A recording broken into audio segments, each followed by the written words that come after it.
Welcome, everyone, to episode 2 of the Lost Cause podcast. I'm Jacob, coach of the St. Louis Sandshrews. I'm Kian, coach of the Massachusetts Mareeps. I'm Chris. I'm coach of the Macho Mudkips. I'm Anthony, coach of the Lexington Luxrays. And we have now 1 week under our belts of the Lost Woods Draft League, hosted by Leaf. It's been, I think we can all agree, a great first week. Really no downsides for anyone. A lot of success across the board, I think. Yeah, a lot That's of one way to riveting put it. matches, Yeah. a lot of upsets, but really good quality matches all around the board from what I was able to see. A lot of content on that Wednesday night, Wednesday fight night. Yeah, there were a lot on Wednesday. We love to see the Wednesday fight night. And without further ado, I think we can just jump right into it.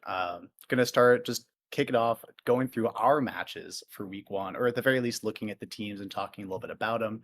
And we can start things off with Kian talking about his first week against, what was it? The Toronto Toads.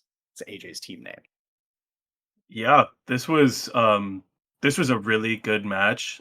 Streaming it live, it was a really good back and forth between AJ and I. He brought just about what I expected him to bring, but the tech on the team was just really unorthodox. It was a really good back and forth between the two of us.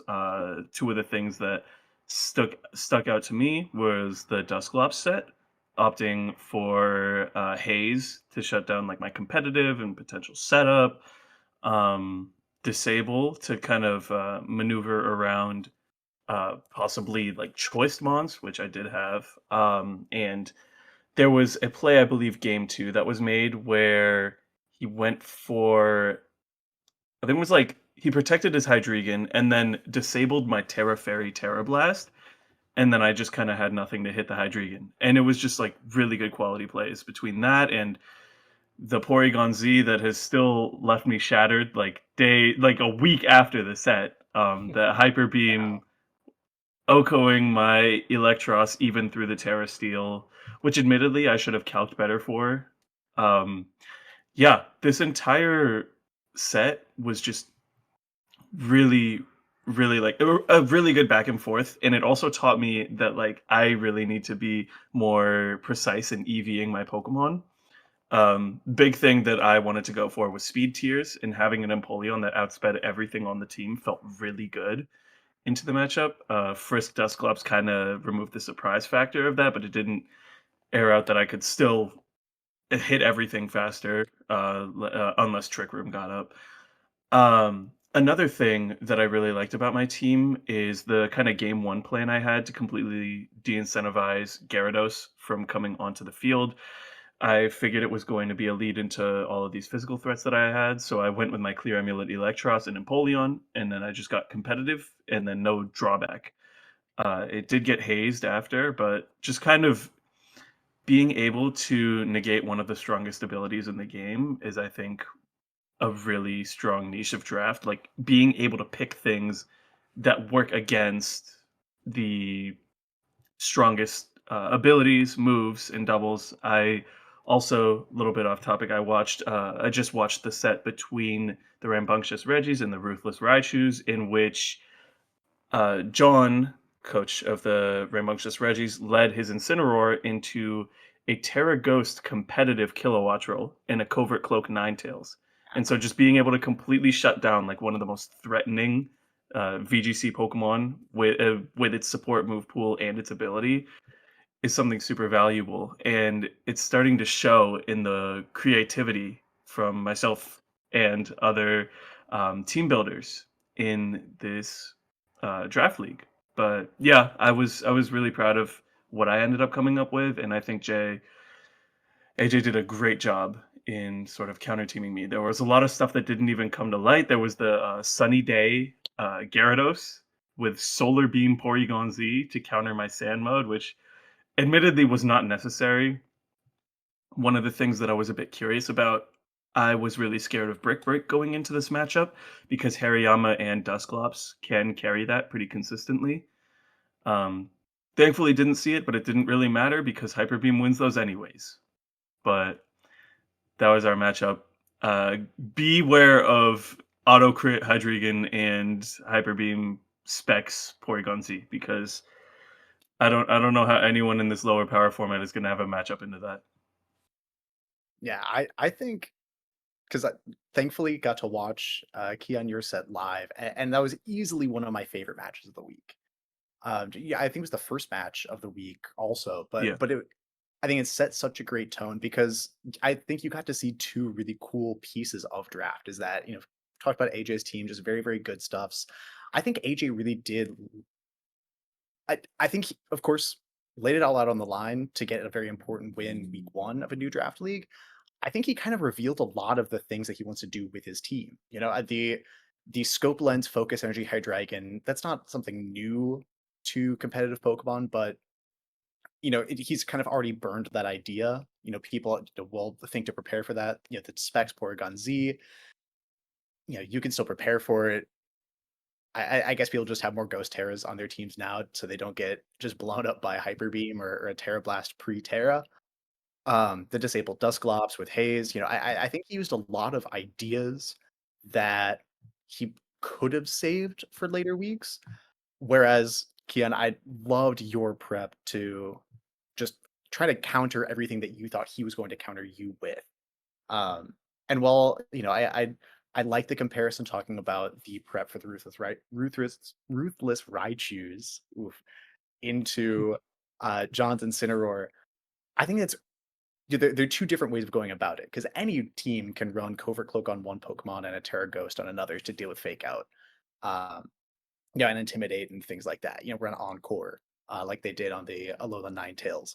Not every team can get away with running a Clear Amulet setup mon next to competitive, and I think that's something that's unique about your team that allowed you to really get a huge advantage game one, and then AJ just remembered that he has an auto kill button on everything on your team. And so, we saw it happen games 2 and 3. Yeah. It was a really I think it was kind of revealing from both of us, but it's hard not to do that in draft when, I mean, I think uh, AJ's team is undoubtedly one of the strongest in the league, so I have to like pull out a lot of tricks up my sleeve in order to have any fighting chance, and I think I did exactly that with a lot of this tech, and I see the respect from him in pulling out all of these tricks as well. Like we really did give it our all this week, and I'm glad that we had such an electric match for the content, if nothing else. We love the content. And there's nothing else that Chris or Anthony have to say about it. I think we can see the open team sheet. I'm just a little bit bummed that we never got to see this Terra Ghost Curse Clodsire. It'll come I back. was really hoping for him. Oh, I was pretty excited about the Clefairies. It'll come back it'll come back. eventually. If I could point out, Please do. I love screens in like lower power formats, and I think Kian obviously put it to great use. I will say, having a focus energy scope lens mon in like a lower power format against like the one screens team is horrifying because you just go around screens. And that is scary because then you just have to pray to not get crit. And that's pretty much just like, okay, well, I get crit, nothing I can do about that. But yeah, I think AJ did a really good job. Kian obviously had super good control like game 1. And then like games 2 and 3, Porygon Z pulled out all the stops, like that Hyper Beam. I saw that live at work, and I was just like, I stared at my phone and was like, oh my god. I was like in shambles. I was like, I know PZ does stuff, but like I forgot it did that. Yeah. To the point of the Hydreigon, I was like, the reason why I drafted Screen second is I'm like, there's no Urshifu in this format. I was wrong. I was wrong. Yeah. There is an auto critter here, and I'm just glad I got it out of the way. I mean, there's another Pokemon that gets to always credit Week 7. That's like when I make playoffs. Yeah, that's after we've already locked in playoffs. Absolutely. Yeah. Yeah, I still remember the Hyper Beam incident. I just remember being at work. That it was an audible, oh my god. Like that was insane. Yeah. I couldn't get work done for the next like 2 hours. Like I was just thinking about that. I couldn't do anything for the rest of the day, so Oh, I digress. It was a good match. that was a good match. And again, credit to where credit is due. This High Dragon set put in insane amounts of work against your team. Like, of course, like the Porygon 2 Hyper Beam, yeah, it just blows everything up. But out of the Pokemon that you brought, like nothing switches into a critical Draco Meteor. You know, and Empoleon, Nothing. sure, but then you've also got that Earth Power for that guy. You know, like I think it was great prep on AJ's end, and I'm excited. I'm excited to see how this goes the rest of the season. Yeah, this is definitely like a team that's on my radar. After I thought I was ready for it, this seems like only like so much of the tricks that AJ can have up their sleeve for this league.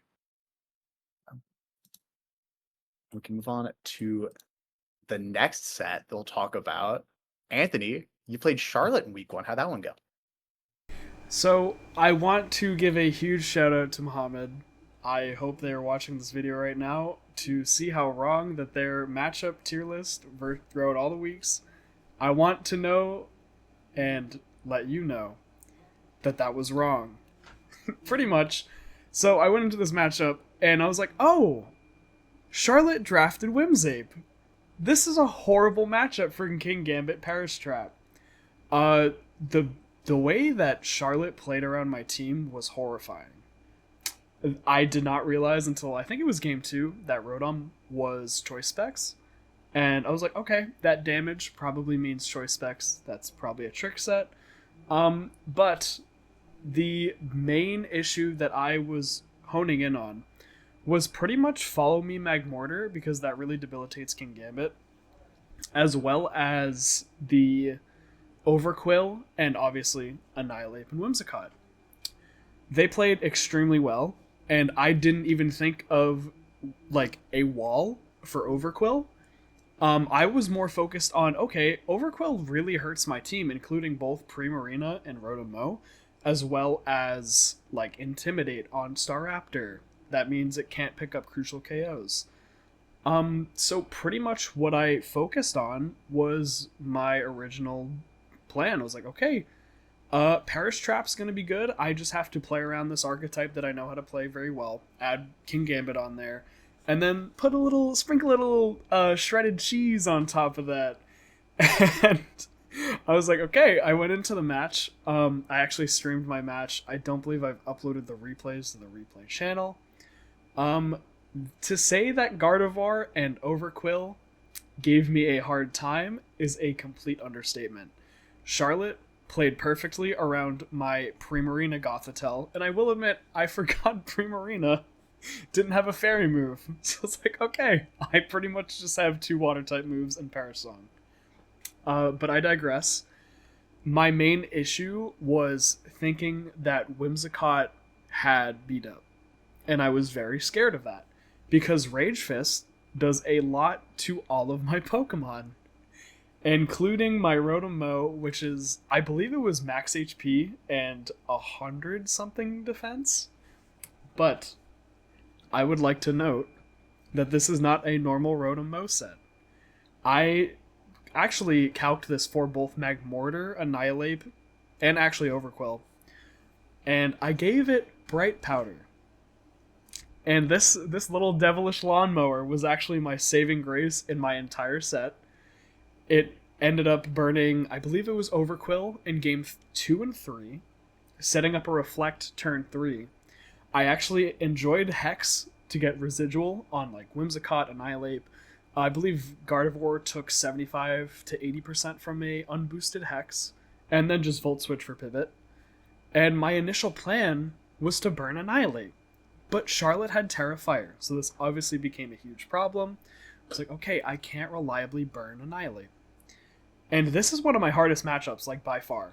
Like, Charlotte, getting drafted into Charlotte, like, week 1, insanely hard. I don't know how I initially played around this. And to say I got lucky was, it's also an understatement with Rotom. But, again, Rotom was kind of my saving grace. I will say, I specifically didn't put Final Gambit on Staraptor for multiple reasons, actually. One, I didn't think it was actually needed in this matchup, so instead I gave it Reckless. And I was like, okay, Brave Bird, more damage, cool. That works. I have U-Turn, that also works. I kept CC, I kept Brave Bird, I kept U-Turn for pivot, and an interesting move I think I put on Staraptor was dual Wing Beat. I initially thought that Charlotte was going to be Focus Sash Whimsicott. And to counteract that, I put dual Wing Beat on there, and I hit it until I believe game 2, because Charlotte actually OHKO'd my Staraptor turn 1 of game 1. And I pretty much had to claw my way back. I almost choked very hard in the end game of game 3. I got my turn orders wrong for Perish Song, and I got very lucky at the end. And honestly, like, this is a nightmare matchup for me. Like, Primarina, I love you, Primarina, but you do 0 damage, even boosted. I have to give this week's MVP to Rotom. It's like, I would not have gotten through this entire week if it wasn't for Rotom. I think I brought us to all 3 games. I readjusted game 3. Pretty much just said, okay, I need to burn and set up Reflect. And then Bright Powder did kick in twice. And that allowed Rotom to dodge, I believe it was 2 gunk shots. 2 gunk shots, yeah. Two gunk shots was all it took for the game to snowball. And I actually wanted to keep this part a secret, but the reason I didn't put Final Gambit, I think it was the third reason. The third reason I didn't put Final Gambit on my Staraptor was, first of all, Annihilate. It's a fighting type move. You're not touching it. HP base, yada yada. It's a ghost type. I kind of figured, okay, like, I have a very straightforward team. It's Perish Trap. There's probably going to be a lot of Ghost Terras, so they're going to Ghost Terra, like, something to preserve it and then switch out. Okay, that makes sense. And obviously, like, Final Gambit doesn't hit that, so I just won't do it. I'll put dual Wing Beat on it. And that actually ended up helping. But yeah, I think this week's MVP definitely goes to Staraptor and Rotom Mo. I want to say it was King Gambit, because King Gambit ended up getting, I think, 3 KOs each match. And yeah, but I hope I get KO leader at the end of the season. But yeah, MVP has to be Rotom. Rotom saved my life. Bless up, Rotom Mo. I love you. Yeah, you had such incredible prep going into this match. I know from Charlotte's perspective, something that was really scary was that, like, Reckless Staraptor, because you don't bring Intimidate to a matchup where Annihilate is the scariest mon.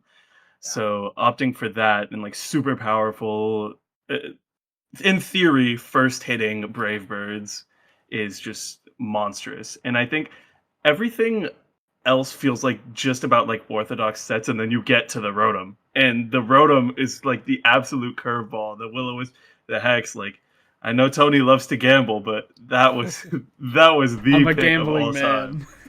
man. Addict.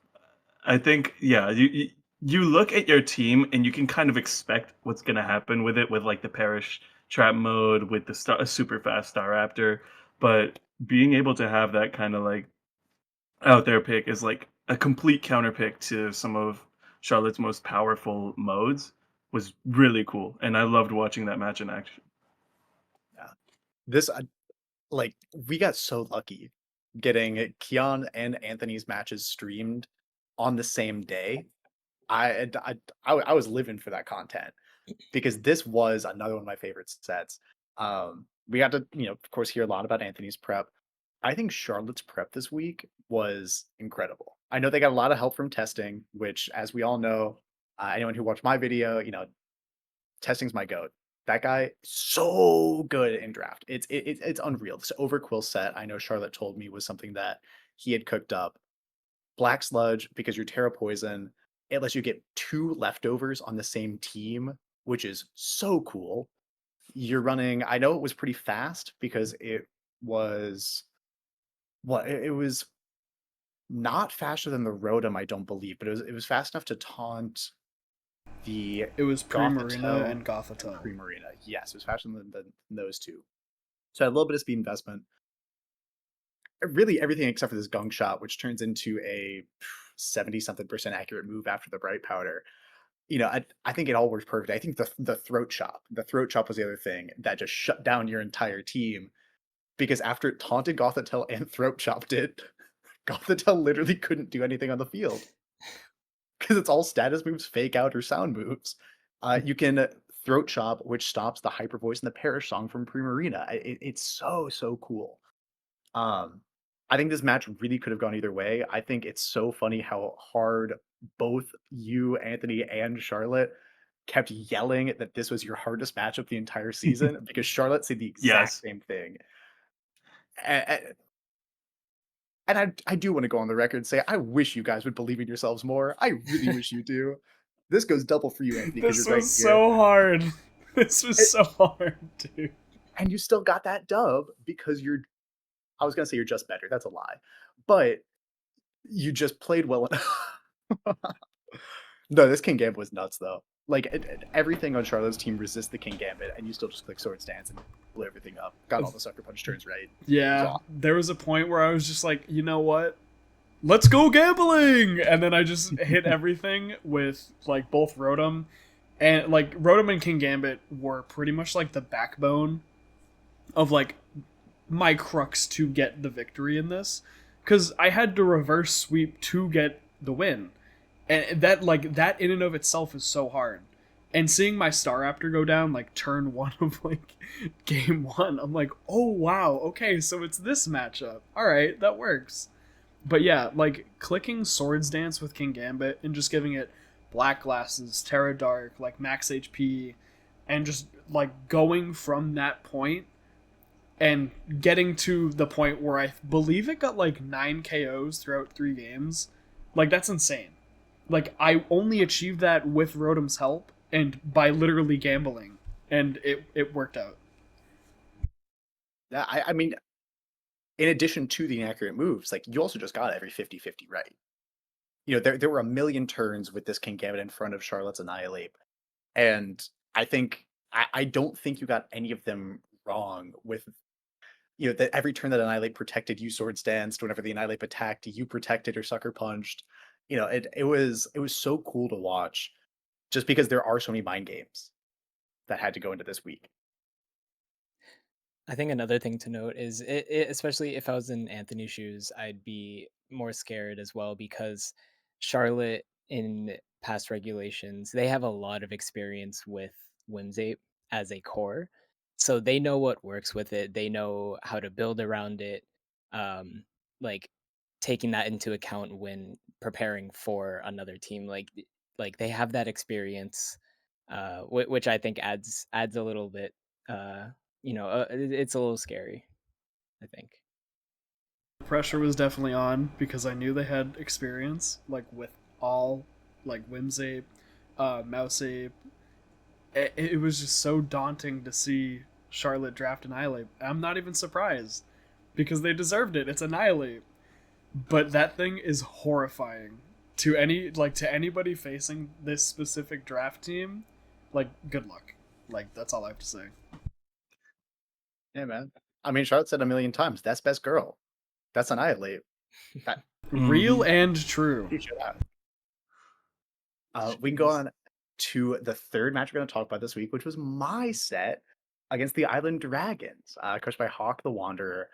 I had a ton of fun this week. I knew coming into this week that I was planning on dropping Sandshrew and probably Jolteon, which I did end up dropping both of those Pokemon after week one. So I knew I needed to bring both of them to week one and try to get something done. So that really guided my entire prep for this week. I wanted Sandshrew to do something. And so I was thinking the idea was lead Gothry to Sandshrew. You fake out something, click Sandstorm. Hawk, of course, has the Rain team centered around the Politoed Archaludon. So especially if I can trap the Politoed on the field, I can fake out whatever's next to the Politoed or fake out the Politoed, get Sandstorm up. Now Sandshrew, because I'm max speed Jolly, is going to be the fastest thing in the field. I can get an Endeavor, and, assuming I'm at 1 HP, living on my Focus Sash, get an Endeavor, and then Thunderbolt KO because there are no ground types on Hawk's team either. So Thunderbolt is going to hit everything. Even if it's resisted, it'll do 1 HP. I did lead those 2 game 1. I did not get a KO with either one. I was down 4-2, and thankfully the rest of my team is just that good. I also brought my Dragon Dance Dragonite this week because there are 0 flying resists on Hawk's side as well, so Terra Flying Terra Blast just goes crazy. There's a lot of status, so I wanted to go with the Lumberry. The Skeledirge was another check to the Archaludon because it's unaware, it's a ghost type, can't be hit by the boosted Electro shots super well, or the boosted body presses if it were sturdy. He was actually stalwart in our set. He said he meant to be sturdy, although I do think that the Covert Cloak stalwart set is really, really cool if he was thinking that I was going to bring my Smeargle and try to do fake out follow me stuff. Both of those, the Archaludon that he ended up bringing was really, really strong against. Um, this Jolteon set I loved. The Jolteon did end up actually picking up a KO on the Archaludon because I forced it to Terra Fairy and just got to throw off a Helping Hand, Life Orb, Max Special Attack Thunder in the rain that Hawk had set up, which was awesome. But real MVP of the set is this Meowscarada. While we're talking about Pokemon that can just always crit their moves, I get to run a Choice Band Protean Meowscarada that outspeeds his whole team, and I just get to click the move that always crits. It's going to go pretty well. I think Dragonite and Meowscarada both ended up getting 3 KOs throughout the entire set. It was a 2-0 victory in my favor. But I think Hawk's team is a lot stronger than I gave it credit for my tier list at the beginning of this season. He did a really, really good job. Again, assuming that in the week, I was assuming that the Stalwart Archaludon was on purpose. I thought that was great prep. The Wakanberry on Politoed to help it get Icy Wind off a little bit more safely because my team in general just does outspeed Hawk's team for the most part. The Assault Vest Tauros, he was talking to me after the set saying that he just wanted all those coverage moves, and I had, a few special attackers that he was a little bit afraid of, and he could always Terra out of, weaknesses to Jolteon. But the big pain was this freaking Mandibuzz. I ran max speed timid Gothorita because I wanted to outrun his Mandibuzz and taunt it before it got Tailwind off, because I knew that if he got Tailwind, things get a lot harder for me. A quick spoiler alert from my set is that Hawk did get Tailwind up in both games. It was very difficult to play around that because his Mandibuzz was faster than my Gothorita, and it was Overcoat. So I didn't get to see, after I set up Sandstorm game 1, I didn't get to see how fast the Mandibuzz was because it didn't take Sandstorm Chip because it's Overcoat.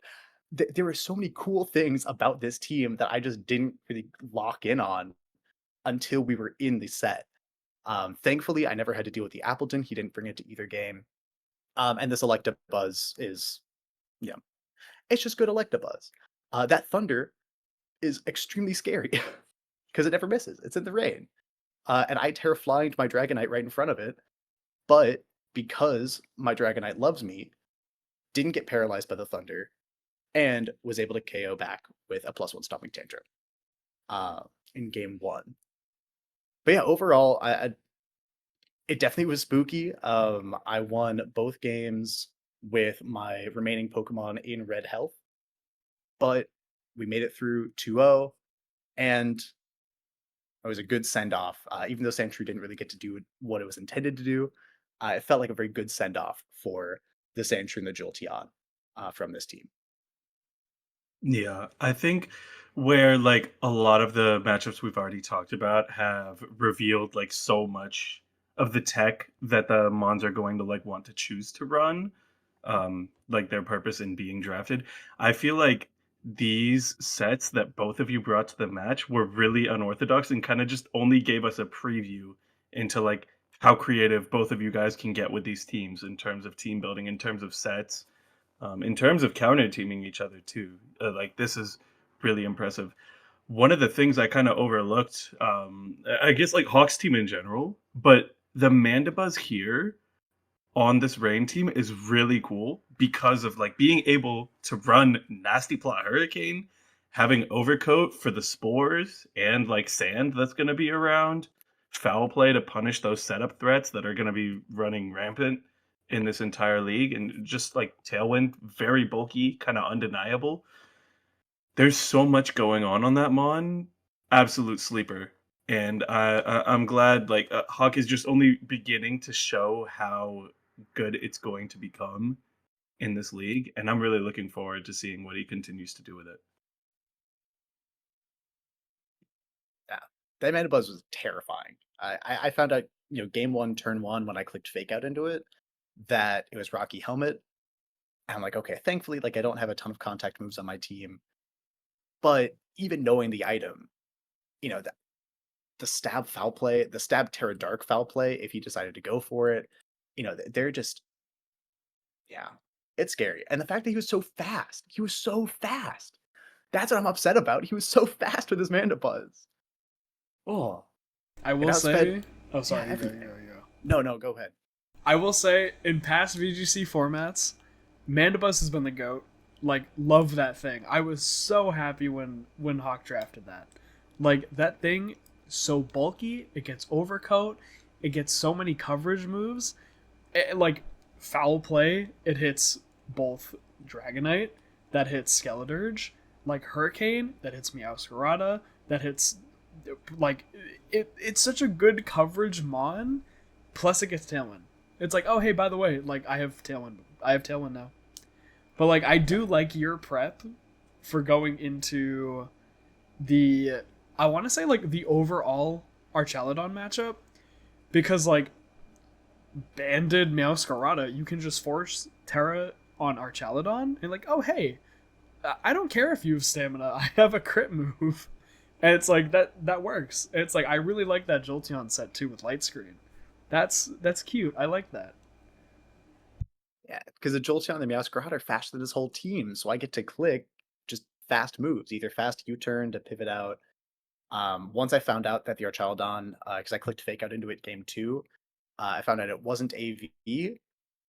That's when I got my Helping Hand Life Orb Thunder into that slot. I think I had just the right amount of Archaludon answers, especially because my Dragonite I think really was the centerpiece for me this week. And that's what I pinned my entire game plan on. Um, but yeah, I was really trying not to reveal too much. I got 3 other fake out users. I've got a whole Smeargle that I just didn't bring week one. Um, I'm looking forward to it. I'm looking Yeah, forward to those the late weeks. I just a note, I really like the idea, like the idea of he gets up rain and you get to trap him in while you change the weather so that like the Archaludon or Politoed they can't switch out and like try to get rain back up and like try to utilize it later in the game. Like you're just trapping them there and you get to punish them without the rain. I think that's a really, really cool strategy against a rain team like this. If only I got to actually lead them against the rain setters, but Yeah. it In worked out. theory, it is a very, very cool idea, but yeah, there's a lot that can happen there. Yeah. Yeah, Hawk played super well in that set. It was a ton of fun. I definitely recommend checking it out if you haven't already.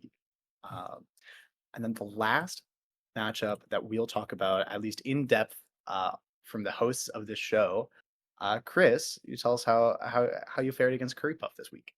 Yeah, so um, I I think my prep for this match was pretty good. I can't say the same about how I actually played in the set.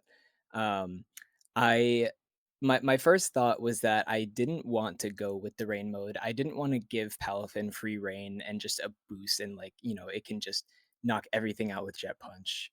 Um, and so that was my first idea. I realized that besides like Greedent and Galarian Slowking, if I tried to go for like a hard trick room mode, I feel like there's a lot of success there. Um, and that's what I tried doing here. I had the Bronzong to set up the trick room. My thought was like, lead Palmot Bronzong and try to like fake out trick room. Um, and just go from there. Have like maybe a Zoom Earl in the back, Vikavolt in the back, and Palmot just felt so good here between having Fake Out and just like fighting coverage on this. Like there are 3 Pokemon that are weak to fighting on his 6 that he had. Um, But once we actually started the game, there was a lot that, you know, came to mind the second we started playing. The follow me Terra Ghost mouse hold really made things very difficult. Um, and so it was kind of like a bit of a 50-50 whether he was going to redirect or um, he had like the greedent with the mouse hold, and I tried uh, using double shock on the greedent just to try to get off the field after belly drummed, and he, easily caught onto that and went Terra ground to avoid that. Um, and that greedent is scary, man. That greedent is so scary. It didn't get to use it properly during our set, but the cusp berry tech is absolutely insane. The idea there, in case you don't know what cusp berry does, if you're below, I think it's half or a fourth of your health, you get to move first your next turn. It's like quick claw, but it always activates if you're at low health. So the idea is you set up belly drum and you just get to cuss that berry and go first and blow everything up. I did have Trick Room up, thinking that I could get this Greedent out of the field by the time it could like really do damage, and that was when the Terra Ground double shock happened. Um, so the Custap Berry didn't really do anything because it was already going to move first in Trick Room anyway. Um, the one Pokemon that I really didn't respect and I really should have is that Comfy. Um, Big Root, just like I was landing hits into it, just draining kiss it all back. It was such a pain, and it was nearly impossible to deal with what I had brought to the match. Um, in hindsight, I do think that I had Graphite Eye in order to try to like taunt things. I believe, yeah, like Encore, try to like catch things in Encore. I couldn't catch Comfy in Encore if it was trying to. It did try to set up at one point, but +3 with triage makes that really hard. And in hindsight, I think Super Fang should have been like Gunk Shot. Um, and because it's Terra Grass, so either way, it's going to be taking that super effective damage. I just really should have respected the Comfy. And in my prep, it wasn't really like a big threat in my mind. Um, but it definitely turned out to be. So I think I prepped well, but I don't think I prepped like I prepped for very specific scenarios, and it definitely taught me a lesson about how I should, focus my prep in different areas on the team, and just work on that. Yeah, Yeah, I do just want to like off the bat talk about this green a little bit more because it's it's nutty. it was Like so nuts. Yeah, it's so cool. Again, if you don't bring Trick Room, the Custap Berry activates at below 25% of your health.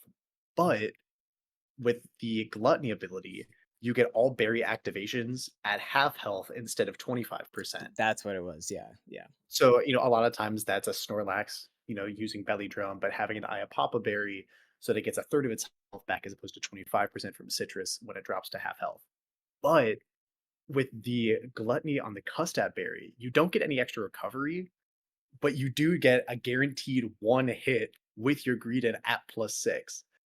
Now, the Greedent, it crunched into the Bronzong and it got a Terra Ground Earthquake off into the Azumarill, both with Reflect Up, yeah, mind you, on Chris's side, but didn't pick up the one shot on either of those Pokemon. So maybe the Green could eat a little bit more. Maybe it needs that +7, but I think it was very very cool. Regardless, I think that's a sick tech as well as the double sunny day.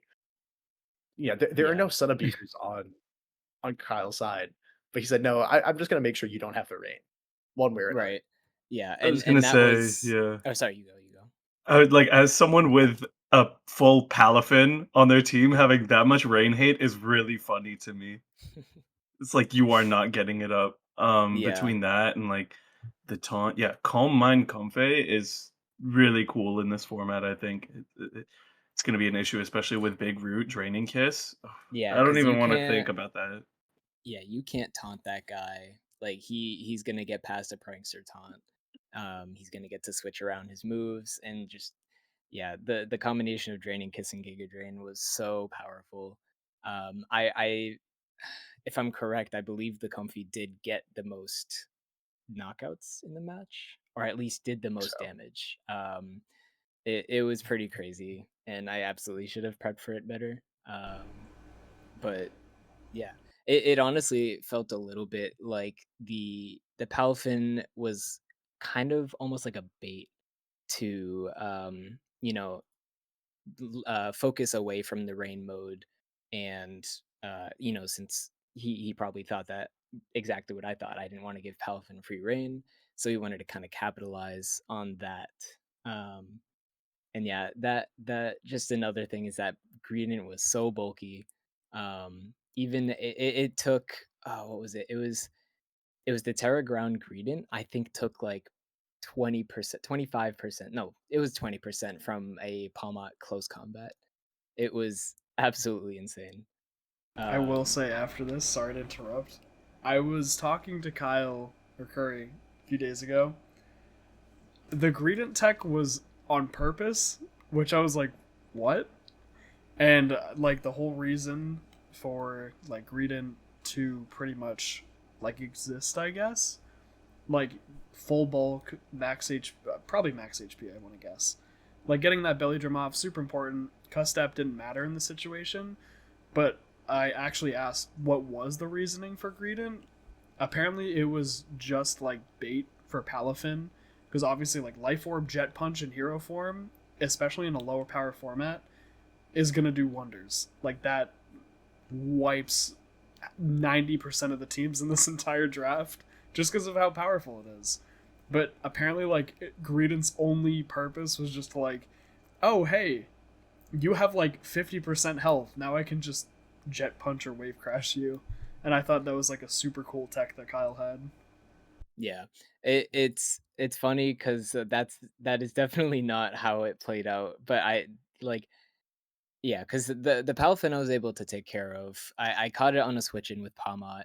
I believe game 2, and it like the green alone, the green and comfy really just like they were the stars of the show for sure.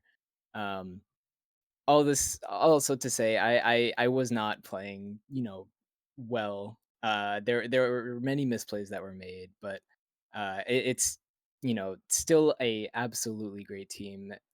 Kyle's such a creative player, and I think it absolutely showed here. Um, so yeah, amazing, amazing team. yeah, it was just as I think we all expected, a super fun team Yeah. from Curry Puff. And I'm really, really excited to see kind of how he goes from here, knowing that everybody's going to be prepared now for this Comfey. Well, now what does it do? Because it still gets floral healing, trick room, Oh and yeah. tailwind. It can just do so many things. I'm so excited to see this team move forward. And speaking of moving forward, we'll just go over very quickly the week one results. We talked about a couple of these games already, but the ones we missed. Gerd over Cheese Boy. It was a 2-0 victory. Those are listed here on the spreadsheet as 3-0, 3 match points for those. It's kind of is the way that it's going down here. This is the Sassy Sylveons going a 2-0 victory over the Waltham Watchdogs. The Worcester Woo Sox, a 2-1 victory over the District of Columbrian. A couple of great names going there. And then the last one that we didn't touch on was Alex. And it's the Dondozo team. It's the Azalea Ampharos 2-0 over Rockwell's Guyana Gudras. I haven't seen this match, but a very strong start for another team that I'll be honest, I disrespect a little bit coming into the season. So you'd love to see them start off with a bang. A couple of transactions for this week. The only ones were for the St. Louis Sandshrews, my very own. I did drop Sandshrew and Jolteon, and I picked up Arbok and Pikachu, so I still keep my fast electric type. This does give me my 4th fake out and another intimidate Pokemon. So if anybody's trying to bring physical attackers and set up turn 1 against me, I go double intimidate, quadruple fake out, and that's the game. Shake my hand. The Ruthless Raichus picked up. I know they picked up the Espathra and this Galarian Slowbro, and they dropped. Oh, who did they drop? I should have had this. They did drop the Dragalge and the Gothita to pick up those two Pokemon, which I think overall just makes this team a lot scarier. You lose out on your 1 point Mon. Really, the big loss is your Dragalge, but you get now another strong poison type that can belly drum next to your Sinistcha behind screens with your additional Follow Me user, and still does a lot of damage and can set its own Trick Room, while the Espathra is now your fast sweeper with all that same support. So I think we're seeing this team kind of finally come together, and I'll say I'm not stoked. I Yeah. I I, I don't love it. Espathra definitely feels really scary. It's a very self-sufficient Pokemon. Lumina Crash is such a strong move. You can really like. There's a lot of synergy there, lowering special defense with the rest of the team. It is pretty scary. Especially He- with Gravity Hypnosis. And Yeah. obviously, there's two Follow Me users, one being Magmar, and then one being Sinister with Rage Powder. I think, like, Luminacrat, this is a very specially offensive oriented team. And honestly, like, it is breakable. Like, if you have a special wall, you can get broken by Lumina Crash. And it's like, that makes it even more scary. Because there's, like, Komodo is right there. But, yeah, I definitely, I'm kind of, I don't know how to feel on the Galarian Slowbro. I know Quick Draw, Side, Shell, yep, those are words. Shell Sidearm. That, yeah, I don't know how to feel about that one, but I definitely think Espathra was an awesome pick for this team. Gravity Hypnosis, Lumina Crash. Like, there's a wide array of things you can do with this. Even Calm Mind Stored Power with Speed Boost. Like, that's a thing. That's a lot of damage. But yeah, I think that was a really good pick. Absolutely. Yeah. Yeah, this team is just terrifying, and I think one of the scarier parts about it is that you have so many Pokemon that can of course be support versus offensive, do two things that way, but they can also hit physically and specially. The Komodo can do the special stuff with your Klanger Soul Blaze Throat Spray, set up specially and do that thing. It can hit physically with your Iron Defense Body Press. The Slowbro, another one, I believe it gets Body Press and it gets Acid Armor as well. But it can do Belly Drum to be physical. It can go Calm Mind to be special. The Swampert, another one, doesn't have as great of setup moves, but it does get Curse on the physical side. Or you can run the special support moves. It gets Earth Power, Icy Wind, Muddy Water. Um, they're just so much optionality with this team that you really hate to see in the hands of Corrosion. Moving on to after week one. Now with that in the books, we saw the results very quickly. Do we have any changes to our cumulative tier list after week one? I have a Mm, couple ideas, but At least for me, after playing the team and just witnessing, we already knew, but just witnessing how creative Kyle can be with it, I think his team could go up just a tiny, like just a bit, um, you know, really like showing what he can do with that team. I think there's yeah. I agree with that. I also I forgot that John had their own tier. Um I sorry. I do actually want to move AJ up at least yeah. a few points. And honestly, like in front of my team is where I would fit that, just because of the diversity that AJ showed and like the clear workarounds that they had for Kian's team.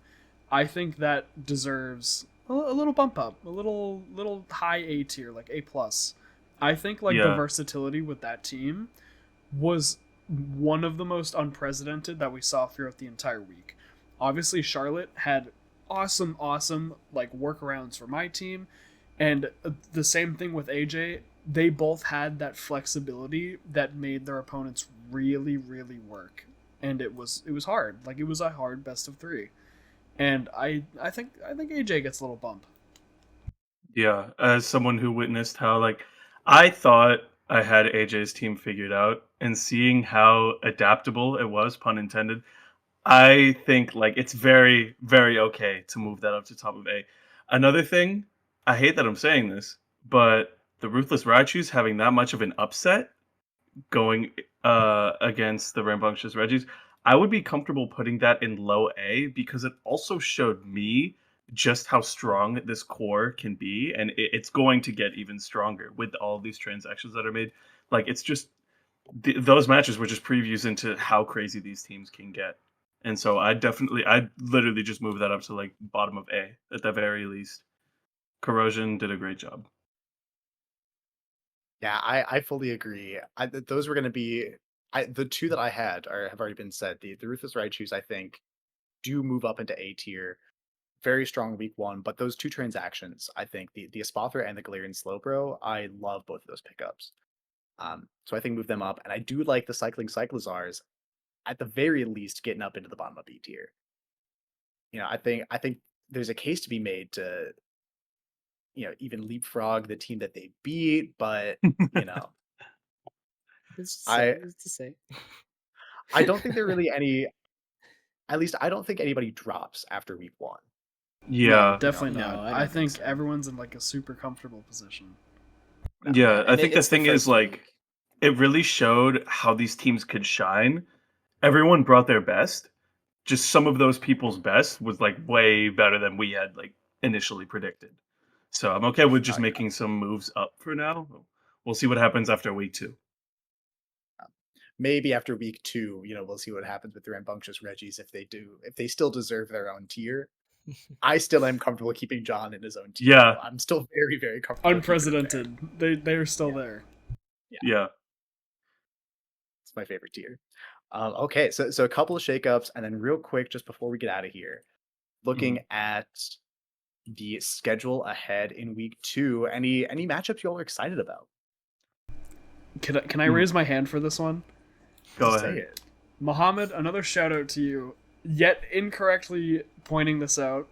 I am facing off against Oxygen, otherwise known as, I believe, the Waltham Watchdogs. Mhm. I'm currently queuing into a Wheezing Slacking combo with Steam Engine Colossal, if they so bring it, as well as Talonflame, and that is going to be hard, and I'm scared because that shuts down Perish Trap, and it hurts. So I'm prepping for that. But shout out, I'm not excited for that one. That one will be streamed live Wednesday 8 p.m. I just made the schedule, or 7 p.m. Sorry, Love that's it. it. Um yeah, very good luck to you, Tony. I will be tuning in. I'm very excited to watch after seeing what AJ did. AJ going against Alex. I did watch little bits and pieces of the set between Alex and Rockwell, and I think Alex definitely stepped out of just like the Dozo Giri Glamora. Like what I saw was really cool. I don't know how it's gonna fare against what I just went against. So I'm really excited to see what happens between the two of them. I'm also looking forward to a great set between me and the Rambunctious Reggies. John, we'll see what happens. I'm going to be streaming that on Friday at around 6 p.m., I believe. So tune in for that. Yeah, I'm so excited for my week two. I'm really, really excited just to play against Muhammad. I think that he played an outstanding week one against the District of Columbrian. Another team that we all kind of still have up there. Still one of the top three in the league in our collective tier list. Uh, but yeah, he played outstanding there, so really excited to play against him. I also am so excited for Charlotte and Curry Puff to play the Cosmic Clefairies and the Cycling Cyclizars, the battle of the CCs, the battle of two teams who I think had, I'll say it, I think two of the best prepped week ones for were Charlotte and Curry Puff. I think they just it just felt like they had so much fun with making those teams. So many cool techs, and so really, really excited to see what they pull out here in this week too. I know at least for me, I'm very scared for my week 2 match against the Sassy Sylveons. It's a very like there's so much here. There's opposing weather. Rillaboom is a huge problem, I think. The Corviknight's gonna be very hard to break through. I'm very worried, but I'm hoping that, I learn from the first week about, how I should be approaching prep, and, we'll see what happens. Uh, yeah, I'll say the week 2 for me just overall a little bit less exciting than week 1. It's not the first week of the season anymore. Um, but these last couple of weeks, these last few weeks of the season, I mean, for me specifically, when I get to play Chris week 6, Kian week 7, and Rockwell week 8, that that's what I live for. I'm so excited for those last 3, but we take it one week at a time. You know, I think this Gerd Rockwell matchup is going to be. I, I think it. I don't want to say less kind of deliberate counter teaming.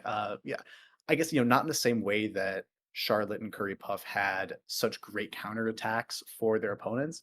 I think these are going to be two teams that are throwing punches offensively, and it's going to be whichever one of them can break through first. I think that one's going to be a ton of fun to watch. Seeing how Rockwell decides to attack offensively and defensively into the Ruthless Raichus, and whether the Raichus decide to go for their, big bulky setup mode, or if they just go hyper offense like they did against John and cleanly win. Uh, very convincing week 1. But with that, that is going to be, I think, the end of our episode. So again, thank you all for making it to this point. Let us know, Discord in the comments, what you think about week 2, your predictions. Get in the comments, do it for the algorithm. Hit Your that predictions for like the rest of button this and year. subscribe. Absolutely. And if you're not going to immediately from this video over to Anthony's Twitch channel to drop him that Prime sub, what are you doing? And then Kian you're paying for. You can do the Prime on Anthony's, but you'll pay for Kian's. Follow me so I can become affiliate. Help so him you can hit pay. affiliate Twitch in the description. Assist Kian. Thank you. But with that, thank you all again, and we will see you next week. Bye-bye. Bye bye.